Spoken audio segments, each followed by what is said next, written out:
Kidney stone ঠিক কী কারণে হয়? আমাদের মনে কিডনি স্টোন নিয়ে অনেক রকম প্রশ্ন থেকে থাকে, তার মধ্যে এটা কিন্তু অন্যতম প্রশ্ন, কেন হয় এই কিডনি স্টোন? আচ্ছা, কিডনি স্টোন হলে আমরা প্রথমেই যেটা চিন্তা করি সেটা হচ্ছে সার্জিক্যাল ফর্মে চলে যাওয়া, কিন্তু কিডনি স্টোন সারানো যায় হোমিওপ্যাথি চিকিৎসার মাধ্যমে। অবাক হচ্ছেন হয়তো অনেকেই, আজ হোমিওপ্যাথি চিকিৎসায় কিভাবে কিডনি স্টোন কমপ্লিটলি রিমুভ হয় সেই উত্তর খুঁজতেই আমি চলে এসেছি এমডি ইন হোমিওপ্যাথি ডক্টর তাহা খানের কাছে। শুনে নেব এই বিষয়ে তিনি কি বলছেন।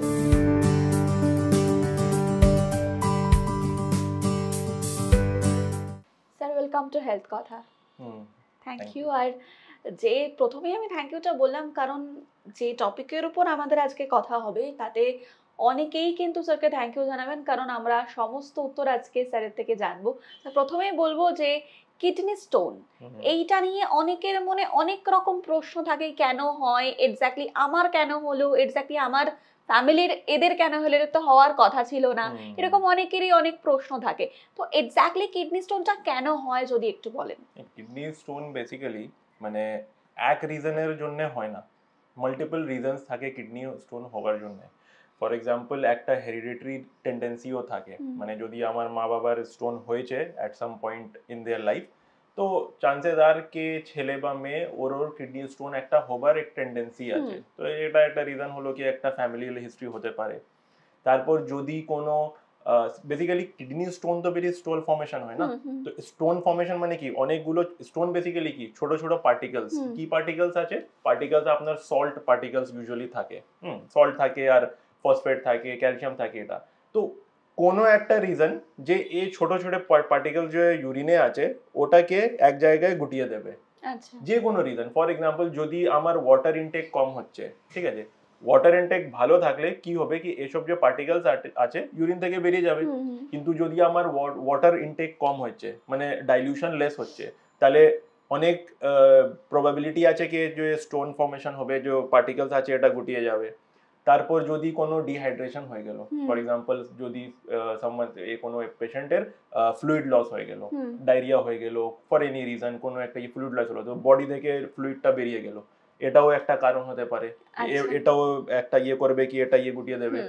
তারপর রিজন হতে পারে যদি ডায়েট উল্টো পাল্টা আছে, মানে ফর এক্সাম্পল যদি ক্যালসিয়াম খুব বেশি ইনটেক হচ্ছে, ওটাতে মানে ক্যালসিয়াম হচ্ছে বা সল্ট ইনটেক বেশি হচ্ছে, যেরকম অনেকজনরা সাপ্লিমেন্ট কিছু নেয়, ঠিক আছে, ও থেকে যদি বেশি ক্যালসিয়াম ইনটেক হয়ে যাচ্ছে, মানে যতইগুলোই মানে এলিমেন্টস আছে বডিতে, তো একটা ডায়েটারি রিকোয়ারমেন্ট আছে না, কি ডেইলি এত রিকোয়ারমেন্ট আছে, যদি আপনি ও থেকে বেশি যাবেন still body will be able to manage. কিন্তু যদি অনেক বেশি যাচ্ছেন আর that to like day after day, তো there will be a time যে লাইক ওর অ্যাডভার্স এফেক্টটা হবে, তখন প্রবলেমসটা স্টার্ট হবে। তো একটা ডায়েট একটা ফ্যাক্টর চলে আসছে, বেশি বেশি মানে ক্যালসিয়াম ইনটেক হচ্ছে, ও ক্ষেত্রে আমার ক্যালসিয়াম স্টোন হতে পারে।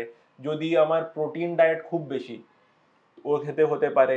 কোনো মেডিসিন, মানে for example someone is suffering from some other disease, কিন্তু ফর দ্যাট ডিজিজ ওর একটা সাইড এফেক্টটা শুরু হলো, অ্যালোপ্যাথি মেডিসিন বা কিছু মেডিসিনটা খেলো ফর সাম টাইম, ও ক্ষেত্রে ওর একটা মানে মানে রিয়াকশন হলো, ওখান থেকে ওটা স্টোন ফর্মেশন হতে লাগলো। বেশি প্রোটিন ইনটেক করলে ওটা স্টোন ফর্মেশনে করে, মানে basically not one reason, like I said multiple রিজনে অবশ্যই, কারণ আমরা প্রত্যেকেই প্রশ্ন থাকে এটাই যে কেন হলো এক্স্যাক্টলি। তো কেন হওয়ার কারণটা স্যার এক্ষুনি আমাদের ব্রিফ করলেন। এবার আমি নেক্সট কোয়েশ্চেনে চলে যাব, যেটা আমরা সব সময় দেখে থাকি এবং সবার কিছু না কিছু একটা প্রশ্ন থেকে থাকে, অন্যান্য আদার সাইডস অফ মেডিসিনে লোকজন ট্রান্সফার করে যেতে চায়। তো হোমিওপ্যাথি কিভাবে এই কিডনি স্টোনের ক্ষেত্রে চিকিৎসাটা করছে যদি একটু বলেন। হোমিওপ্যাথি কিভাবে চিকিৎসা করে না, ওটা জানতে গেলে একটা আপনাকে বেসিক জিনিসটা জানতে হবে। বেসিক্যালি হোমিওপ্যাথি ফিলোসফিটা একটু আপনাকে জাস্ট মানে ব্রিফে জানতে হবে যে যে আমার kidney, for example someone has a tendency, মানে মা বাবার স্টোন ছিল, তো বাচ্চাদের একটা টেন্ডেন্সি আছে কি স্টোন হতে পারবে, রাইট, বা কোনো ডায়েটারি অ্যালার্জি, মানে যারা যেটা আমি রিজনগুলো বলেছি কি কজে হতে পারে, ঠিক আছে, but it is not always না কি যে মা বাবার হয়েছে, দু বাচ্চা হয়েছে, দু বাচ্চায় হবে, উই ডোন্ট ফাইন্ড দ্যাট। কিন্তু মানে হোমিওপ্যাথি বেসিক্যালি যে ফিলোসফিটা বলছি ওটা আমাদেরকে এটা জানতে হবে কি বডির না একটা টেন্ডেন্সি থাকে স্টোন ফর্মেশনের জন্য। Same condition, absolutely everything same, দুজন absolutely same environment, same condition, same diet, everything হচ্ছে, কিন্তু একজনকে স্টোন ফর্মেশন হয়ে গেল আর একজনকে হলো না। What is the reason behind this? তো ইফ মানে দ্যাট ইজ হোমিওপ্যাথি ফিলসফি, কি বডির একটা টেন্ডেন্সি থাকে স্টোন ফর্মেশনের জন্য। এটা আপনি অনেকবার নোটিস করবেন যে কোনো পেশেন্টের স্টোন হলো, patient went for some sort of operation and all, স্টোনটা বেরিয়ে গেল, আফটার ফিউ মান্থস আবার স্টোন হয়ে গেল, আবার একদম ও আবার অপারেশন করলো, স্টোনটা বেরোলো সার্জারি দিয়ে, আবার স্টোন ফর্মেশন। মানে এটা কি হচ্ছে? মানে that is basically a tendency, বডির একটা টেন্ডেন্সি আছে ফর্মেশনের জন্য। হোমিওপ্যাথি এখানে আসে।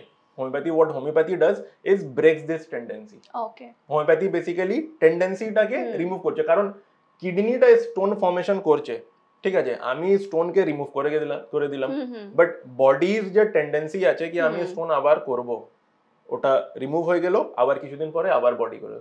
তো until and unless I treat the tendency, এটা তো আমি কখনো like I am just removing the effect, মানে অ্যাকচুয়াল যে কজ আছে that is somewhere else, and আমি চেষ্টা করছি কি এটা ইফেক্টটাকে রিমুভ করা, মানে যদি করতে পারি ফ্রম সার্জারি।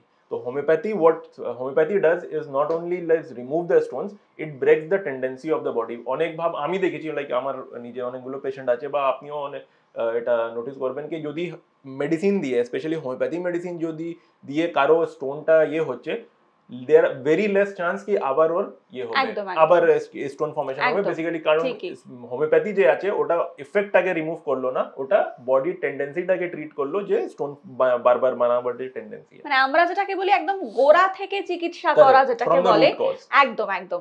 আচ্ছা, এক্ষেত্রে একটা প্রশ্ন থেকে যায় যে হোমিওপ্যাথি চিকিৎসাধীন যারা থাকে তাদের অনেক কিছু খাবার খাওয়া বারণ থাকে, তো সেইটা কতটা ঠিক বা সেটা কতটা মিথ বলবেন আপনি? না, আমি বলবো কি অনেকগুলো ডাক্তাররা কি করে কে হোমিওপ্যাথি মেডিসিনটা দেওয়া হচ্ছে তাই জন্য এসব এসব এসব এসব খাওয়া বারণ, ঠিক আছে, কিন্তু what I have noticed কে ওটা like that is not true to মানে to a huge extent, because কে আমি তো পেশেন্টদেরকে বলি দিই যা, মানে এরকম কোনো বাচক নেই, যদি কোনো ডায়েট ওর যে ফর এক্সাম্পল কিডনি স্টোন আছে বা ফর এনি ডিজিজ, যদি কোনো ডায়েটটা ডিজিজটাকে বাড়িয়ে দেবে, ফর এক্সাম্পল যদি সামওয়ান একটা পেশেন্ট যে আছে ও সাফার করছে ফ্রম হাইপারটেনশন, বা কোনো পেশেন্ট আছে সাফার করছে ফ্রম ডায়াবেটিস, তো ডায়াবেটিস যে ডায়েট থাকবে ওটা তো ফলো করতে হবে, that is because of the disease, not because of my medicine.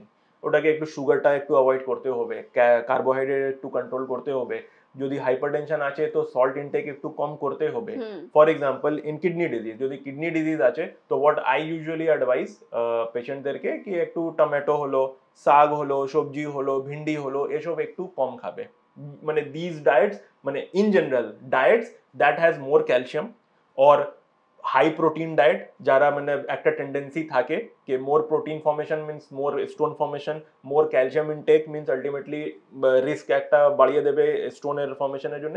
তো ডায়েট আমি ওটাই রেস্ট্রিক্ট করি যে ডিজিজটাকে বাড়াবে না, যদি বাড়াবে তাহলে ওটা একটু রেস্ট্রিক্ট, আর যদি মানে ইফ আনরিলেটেড আমি ওটা কোনো বলে মানে for my medicine, homeopathy medicine আমি কোনো ডায়েট এরকম ইয়ে করে দেখি না। অ্যান্ড আমি মানে নিজে তো অনেকগুলো দেখছি, আমি মানে এটা ভাবি কি অনেক যা পেশেন্টরাও এসে বলে কি এসব এসব এসব এসব বারণ হবে না, তো আমি বলি না না, কিছু বারণ হবে না, যা মনে খাবেন, খালি এই জন্য যা ডিজিজ জন্য আছে ওটা খালি বাচক রাখতে। বেশ, তাহলে আমরা বুঝতেই পারলাম মোটামুটি। তবে আরেকটা কথা যেটা আমি একটু আগেই ভাবছিলাম, যে যাদের স্টোনের সাইজটা অনেকটা বেশি, মানে 25 mm বা তার থেকে বেশি বা ওই দিকের যাদের থাকে স্টোন, তো তাদের কি নন সার্জিক্যাল পদ্ধতিতে হোমিওপ্যাথি চিকিৎসা দিয়ে কমপ্লিটলি কিওর হবে? দেখুন বেসিক্যালি স্টোন যা থাকে ওটা like it comes out of two ways, either ওটা গলে যাবে বা it directly comes out of the urinary tract. যদি স্টোন বড় আছে, ঠিক আছে, চান্সেস আর কি ওটা মানে একটু ছোট হবে আগে, ওটা গলবে, কারণ যদি প্যাসেজ আমার ন্যারো আছে, স্টোনটা বড় আছে, তো there is like very common sense কি এটা বেরোতে পারবে না, ঠিক আছে, তো chances R K first of all এটা গলে যাবে, ঠিক আছে। আর বড় স্টোন আছে তো একটু টাইম লাগে বেরোতে, একটু টাইম লাগে বেরোতে, ছোট স্টোন গুলো তাড়াতাড়ি বেরিয়ে যায়, বড় স্টোন একটু টাইম লাগে বেরোতে, বাট স্টিল মানে যতই বড় স্টোন হয়েছে আমি দেখেছি कि like that comes out, it may take around few months, few like maybe around a year or so, but stone টা বেরিয়ে যায়। বেশ, আমরা তো মোটামুটি আমাদের সমস্ত প্রশ্নের উত্তরই স্যারের থেকে পাচ্ছি, তবে জি বাংলার দর্শকরা কিছু প্রশ্ন রেখেছে আপনার কাছে, আমরা দেখব প্রথম প্রশ্ন কি রয়েছে। হাই, আমার নাম সাগর।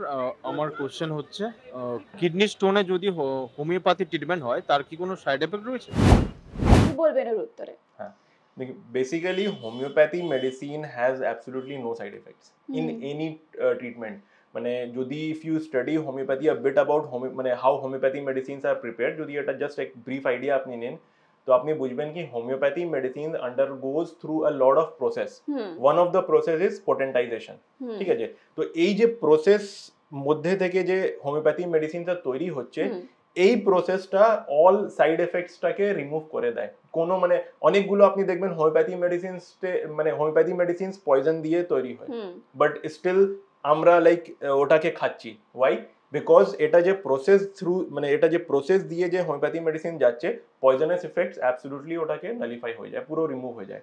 তাই জন্য homeopathy medicines absolutely is free from all side effects for kidney stone disease or for any other diseases. বেশ, আমরা দেখবো আমাদের দ্বিতীয় প্রশ্ন কি রয়েছে। আমার নাম বিকে আচার্যি। আমার একটা কোশ্চেন আছে, কিডনি স্টোন থেকে বাঁচতে গেলে হোমিওপ্যাথিক চিকিৎসায় কতটা টাইম লাগবে? এটা নিয়েই একটু আগে কথা হচ্ছিল যে সময় সাপেক্ষ একটা ব্যাপার রয়েছে, তো কি বলবেন দর্শকদের? হ্যাঁ, কিডনি স্টোন রিমুভ করার একটু সময় লাগে। কত সময় লাগে? Now this depends from patient to patient first of all, মানে আর before that from patient to patient and also it depends upon the size of the stone. কোনো পেশেন্ট একটা স্টোন নিয়ে থাকে, কোনো পেশেন্টের মাল্টিপল স্টোন থাকে। তো যেখানে মাল্টিপল স্টোন আছে ডেফিনেটলি ওটা একটু টাইম লাগবে। যেখানে স্টোনের সাইজটা একটু বড় আছে ওখানে একটু টাইম লাগবে। স্টিল ফ্রম মাই এক্সপিরিয়েন্স, আমি যতগুলো কিডনি স্টোনের পেশেন্টটা দেখেছি, अराउंड मोस्टली पेशेंट्स এর 4 to 6 to 8 months, that is the max I have seen, কে মানে 4 থেকে 8 মাস মধ্যে স্টোনটা বেরিয়ে যায়। বেশ, আচ্ছা এটা সাথেই একটা প্রশ্ন আমি করি যে হোমিওপ্যাথি চিকিৎসায় এই সময়টা নিয়ে অনেকের অনেক রকম কোয়েশ্চেন্স থেকে থাকে, তো আজকের দিনে দাঁড়িয়ে আপনি কতটা আস্থা দেবেন দর্শকদেরকে হোমিওপ্যাথি ট্রিটমেন্টের? কিডনি স্টোনের জন্য আই অলওয়েজ অ্যাডভাইস কি go for homeopathy treatment. Because first of all যদি আপনি সার্জারি ভাবছেন, first of all surgery is not the final answer for that. কারণ আপনি সার্জারি করাবেন, আবার টেন্ডেন্সি থাকবে স্টোন হয়ে যাবার, আবার সার্জারি করাবেন, আবার টেন্ডেন্সি থাকবে সার্জারি স্টোন হয়ে যাবার। তো don't just focus on the effect কি আমি স্টোনটাই রিমুভ করে দিলে হয়ে যাবে। নো, ওটা যে ডিজিজ যে হচ্ছে, try to first focus on the disease, try to treat that disease. কে আমি যদি একবার ওটা ডিজিজ থেকে মানে ট্রিটমেন্ট করে নিলাম, আবার ওটা হয়ে যায় না। That should be the first thing. And মানে not only for kidney disease, for means for kidney stone, for any disease, কোনো ডিজিজের। ঠিক আছে, তো ফার্স্ট অফ অল তো surgery is not recommended for this reason. Second of all surgery বলতে গেলে মানে হোয়াট কাইন্ড অফ সার্জারি, মানে বেসিক্যালি যে স্টোনটা রিমুভ হয় দ্যাট ইজ থ্রু লিথোট্রিপসি করে হয়। নাও যে লিথোট্রিপসি এসব যে করে that basically shock wave therapy আছে। তো শক ওয়েভ থেরাপি থেকে একটু কিডনি টিস্যু যে স্টোনে যে শক ওয়েভ দিচ্ছে, বেসিক্যালি শক ওয়েভ দেওয়া হয় বড় স্টোনকে মানে লাইক চুর চুর করা, মানে to make smaller granules of the bigger stone. তো যে শক ওয়েভ যে দেওয়া হচ্ছে ওর জন্য একটু আশেপাশে টিস্যুটা ড্যামেজ হয়, second reason. Third reason, homeopathy treats the tendency, it corrects the tendency of the body for stone formation. That is why homeopathy আমি always recommend করি for kidney stone, no matter how many stones, no matter what is the size of the stone, do not go for surgery because that is not the final answer. Always try to go for homeopathy treatment, because homeopathy treatment আমি দেখেছি অনেকগুলো, like আমার patient আপনি দেখবেন বা গুগলে search করবেন, অনেক মানে আমার বিফোর আফটার মানে অনেক পেশেন্টরা স্টোনটা ধরে নিয়ে আসে কি এই স্টোন আমার বেরিয়েছে, এই স্টোন বেরিয়েছে আমার, মানে আমি ওটা মানে আই ট্রাই টু কালেক্ট যত স্টোন আমার লাইক পেশেন্টরা দিয়ে আসে। তো আমার এত স্টোন কালেকশন হয়েছে, আমার মানে পুরো রেকর্ড মেনটেন করা আছে কি কোন কোন পেশেন্টকে মানে এই রেকর্ড নম্বর, এই স্টোন ছিল, এই সাইজ, মানে পুরো আমার আর ল্যাপটপে পুরো ইয়ে আছে, বিফোর আফটার যে ইউএসজি রিপোর্ট থাকে ওটাও আমি মেনটেন করি। মানে এত সুন্দরভাবে স্যার আমাদের বুঝিয়ে দিলেন, দর্শকদেরকে বলবো নিশ্চয়ই যথেষ্ট হেল্পফুল লাগলো আপনাদের এই এপিসোডটা। Thank you sir, thank you so much আমাদের এত সুন্দর করে সমস্ত প্রশ্নের উত্তর দেওয়ার জন্য। এবার দর্শকদের উদ্দেশ্যে বলবো, আজকের এপিসোড থেকে তো আপনারা সমস্ত উত্তর পেয়েই গেলেন, যত প্রশ্ন ছিল সবটাই জানতেই পারলেন তার উত্তরে। এবার নিত্য নতুন হেলথ কথার এপিসোড দেখতে গেলে আপনাদের প্রত্যেক বুধবার এবং শুক্রবার নজর রাখতে হবে জিও বাংলার পর্দায় ঠিক সন্ধ্যে 6টায়। নমস্কার।